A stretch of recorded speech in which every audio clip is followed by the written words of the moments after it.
નમસ્કાર, હું છું કાર્તિક મકવાણા. આજે આપણી સમક્ષ પ્રસ્તુત કરું છું એક એવી નદી જેને સૌંદર્યની નદી નર્મદા કહેવાય છે, અને મારી રજૂઆતનું શીર્ષક પણ એ જ છે. અને આજે આપણે વાત કરવાના છીએ ગુજરાતી સાહિત્યનું એક અનોખું અને અદ્ભુત પુસ્તક સૌંદર્યની નદી નર્મદા, જેના લેખક અને સર્જક છે શ્રી અમૃતલાલ વેગડ. અને સાથે એ પણ જાણશું કે ગુજરાતી સાહિત્યના અદ્ભુત લેખક અને કવિ શ્રી અમૃતલાલ વેગડને આ પુસ્તક સૌંદર્યની નદી નર્મદાની દિશામાં દોરનારા પરિબળો ક્યાં ક્યાં છે. કચ્છના મૂળ વતની શ્રી અમૃતલાલ વેગડે 1312 કિલોમીટરની લંબાઈ ધરાવતી પહાડી નદી અને ભારતની સૌથી પવિત્ર એવી રેવા એટલે કે નર્મદાની પરિક્રમા કરી છે. આજે આપણે વાત કરવી છે અમૃતલાલ વેગડની, કે જે દેશના પહેલા ચિત્રકાર અને પ્રવાસ લેખક છે, જેમણે નર્મદા નદીની પૂર્ણ પરિક્રમા કરી છે અને પરિક્રમાના ચિત્રોના અનેક પ્રદર્શનો કર્યા છે. આ પહાડી નદી નર્મદાના એક કવિતા પણ પહાડી નદી નર્મદામાં એક કવિતા છે, જેને અમૃતલાલ વેગડે જોઈ છે અને પોતાની કૃતિમાં ઉતારી છે. તેમની પુસ્તક પરિક્રમા નર્મદા મૈયા કી અને સૌંદર્યની નદી નર્મદામાં નર્મદાની કૃતિનું અને નર્મદાની સંસ્કૃતિનું મનોરમ્ય ચિત્રણ અને વર્ણન કર્યું છે. તેમના પુસ્તકમાં તેમણે પોતાની નરી આંખે જોયેલી અને અનુભવેલી નર્મદાની જનજીવનની એક માર્મિક અંતઃછબી પણ છે. નર્મદા મૈયાનું સોનું રૂપું ઘરની તિજોરીને નહીં, હૃદયની મંજુષાને સમૃદ્ધ કરે તેવું છે. કે નર્મદા મૈયાનું સોનું રૂપું ઘરની તિજોરીને નહીં, હૃદયની મંજુષાને સમૃદ્ધ કરે તેવું છે.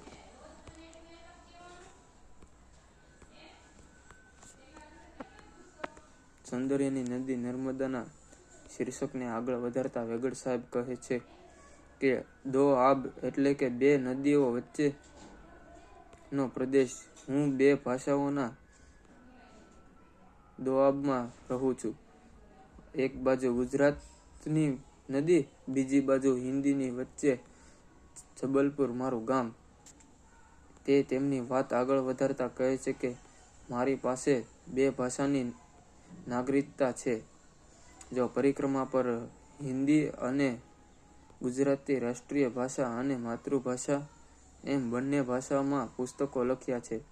બંનેમાં પ્રાદેશિક તેમજ રાષ્ટ્રીય પુરસ્કારો મળ્યા છે. સાહિત્ય અકાદમી દિલ્હી નો પુરસ્કાર ગુજરાતી પુસ્તક સૌંદર્યની નદી નર્મદા ને પ્રવાસ વર્ણન માટે 2004માં મળ્યો હતો. મધ્યપ્રદેશમાં રહેવાના લીધે ગુજરાત જોડે સંપર્ક લગભગ તૂટી જ ગયો હતો. તેમણે જે ગુજરાત તેનાથી દૂર હતું તે ગુજરાતી લેખક થકી નર્મદા મૈયાએ તેમને પાછું અપાવ્યું. પ્રાચીન નદી રેવા ભારતની સૌથી મોટી નદી છે, જે મધ્યપ્રદેશના અમરકંટકથી નીકળી પશ્ચિમ તરફ વહી વિંધ્યાચલ અને સાતપુડા પર્વતમાળાઓની કાટખીણમાં વહેલી કુંવારી નદી તરીકે ઓળખાતી અને પૂજાતી નર્મદા ગુજરાતની જીવાદોરી છે, જેના પર આપણા ભારતના લોહ પુરુષ સરદાર વલ્લભભાઈ પટેલના નામ પર અતૂટ સરદાર સરોવર ડેમ બાંધવામાં આવેલ છે.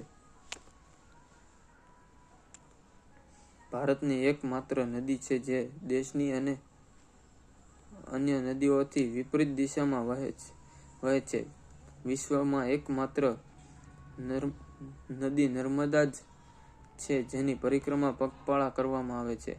પૌરાણિક માન્યતા મુજબ નર્મદા નદીને કુંવારી નદી તરીકે ઓળખાય છે અને હંમેશા ખળખળ વહેતી રહેવાનું વરદાન પામેલી છે. નર્મદાના પથ્થરો વિશે અમૃતલાલ વેગડ સમજાવતા કહે છે કે નર્મદા કાંઠાના પથ્થરોને બનાસ કહેવાય છે, કારણ કે તેમાં દરેક પથ્થર શિવલિંગ તરીકે પૂજાય છે.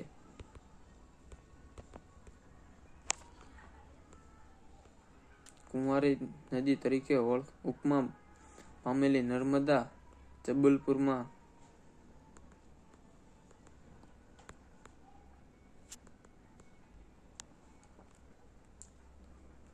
આરસના ખડકોમાંથી પસાર થઈને ધુઆંધાર ધોધનું નિર્માણ કરે છે, જેનો વેગડ સાહેબ અદ્ભુત અનુભવ કરે છે. શ્રી અમૃતલાલ વેગડ ભારતીય ઉપખંડની અત્યંત પવિત્ર અને 5 લાખ વર્ષ જૂની નદીને શિવપુત્રી તરીકે પૂજાય છે. તેથી અદ્ભુત ઐતિહાસિક વાત આપણી સામે મૂકે છે.